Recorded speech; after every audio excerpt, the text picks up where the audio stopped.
modifié, j'ai mis des collants. Pourquoi, Roxane, je me paierais pas une chose à moi? Dans le monde du tuning, ton automobile, c'est une expression de ta personne. Je me suis dit, je vais retourner chez mes parents, puis je vais l'avoir ma 350 000.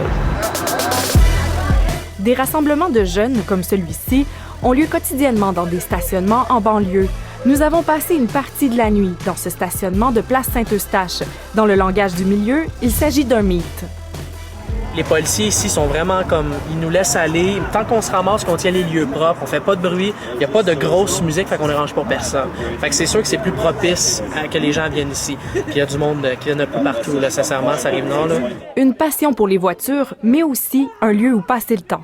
C'est quand on a vraiment besoin de se défouler, de s'amuser, tu sais, c'est là qu'on va au drag. C'est là qu'on va se défouler, qu'on va s'amuser. Ici, c'est plus un endroit tranquille, on jase, on s'amuse entre amis. C'est comme la terrasse des chars modifiés. Si l'esthétique du véhicule est une priorité, à quelques minutes de là, d'autres poussent leur machine à fond sur la piste de l'autodrome Saint-Eustache.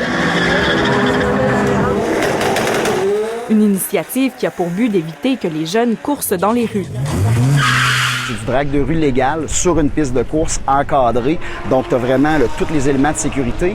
Et en dehors de la piste, il se passe rien. Tu verras jamais dans ces soirées-là quelqu'un faire crier les pneus ou faire ce qu'on appelle un bon vieux show de boucan en dehors de la piste. Jamais. Le monde a un respect vraiment énorme. C'est quand même assez bruyant.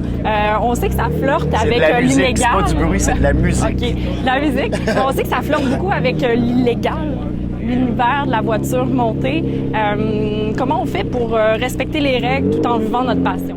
La ligne est mince des fois, mais c'est surtout c'est de se servir de sa tête à la base parce que modifier une voiture, si on le fait bien, si on le fait dans les règles de l'art, on n'interfère pas avec la sécurité. Au contraire, souvent, on va améliorer la tenue de route, on va améliorer le freinage. Alors là, dire que ça rend l'auto dangereuse, ça serait pas vrai.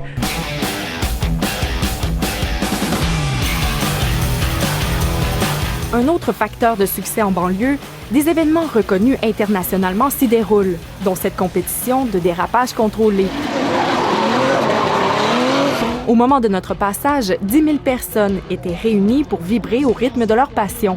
Mais parfois, le désir d'imiter leurs idoles sur la route dérange. On est dans le stationnement du restaurant Patate 2000 à Laval, à proximité de l'autoroute 440. Aujourd'hui, c'est assez calme, mais vous allez voir qu'en soirée, c'est assez différent.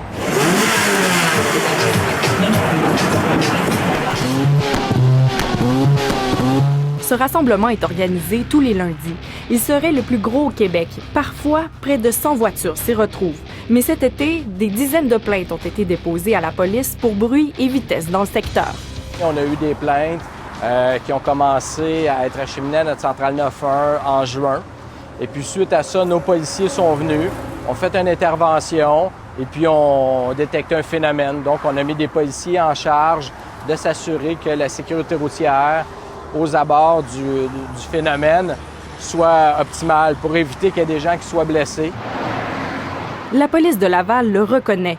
Elle tolère les rassemblements, mais si dérapage il y a, elle n'hésite pas à intervenir. Ce qui est interdit, c'est... Elle a même réalisé une vidéo pour informer les passionnés des modifications permises sur les véhicules. Même si certains ne respectent pas les règles,